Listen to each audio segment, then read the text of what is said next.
Genèse 10, connue sous le nom de la Table des Nations, est une liste des pères fondateurs de 70 nations descendant de Noé par ses 3 fils, Sem, Ham et Japheth.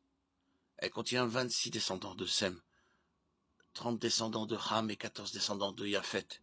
Le verset 32 résume ce chapitre. Tels sont les clans des fils de Noé en fonction de leur lignée avec leurs nations. C'est d'eux que sont issues les nations qui se sont dispersées sur la terre après le déluge. Le chapitre 11 raconte l'épisode de la tour de Babel. Le texte ne dit pas clairement qu'il s'agit d'une liste exhaustive, mais elle le sous-entend. C'est en tout cas l'interprétation traditionnelle, bien qu'il s'agisse d'une spéculation. Toutes les généalogies bibliques sont abrégées, elles mentionnent les personnages les plus importants et en nomment d'autres, moins prestigieux. Il est possible que ce soit également le cas de la Table des Nations. Son auteur s'est peut-être concentré sur sa propre nation aux dépens d'autres nations plus éloignées, voire longtemps oubliées.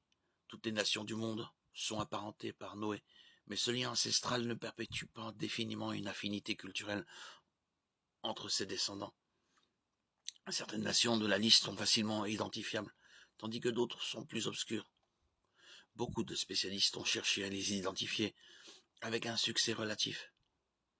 Une certaine ambiguïté demeure du fait que de l'ancienneté des sources. La fiabilité de la Table des Nations est remise en question par des découvertes scientifiques modernes qui ont montré que certains liens linguistiques ne correspondent pas. Les Élamites, par exemple, sont décrits comme des descendants de Sem, alors que leur langue n'est pas sémitique.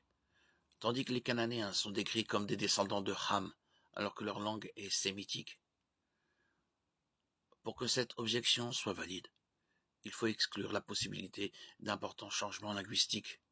Un pari risqué au vu de l'histoire mouvementée de cette région du monde, dont les cultures étaient sans cesse envahies par des puissances étrangères et des vagues migratoires, avec des empires qui imposaient souvent leur langue et leur culture aux peuples vaincus.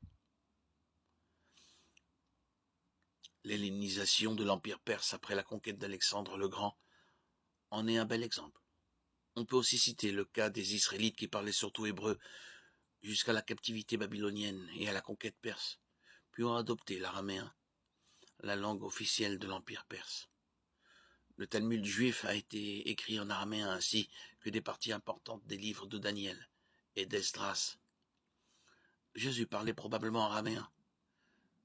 Après les conquêtes d'Alexandre le Grand, les Juifs ont adopté le grec comme deuxième langue, si bien que le Nouveau Testament a été écrit en grec. Les langues de la région ne sont pas statiques. Les Hébreux ont envahi et conquis Canaan bien avant les Grecs, les Perses et les Babyloniens. Il n'y a donc rien d'étonnant à ce que les Cananéens aient adopté une langue sémitique quasi identique à l'hébreu antique. Quant aux Élamites, leur langue d'origine était le proto-élamite, qui reste encore à déchiffrer et ne peut donc servir d'argument pour remettre en question la fiabilité de la Table des Nations. Il n'y a aucune preuve que la langue élamite, plus tardive non sémite, dérive du pro-élamite. Et nous ne savons pas non plus quelles sont les influences que cette langue a pu subir.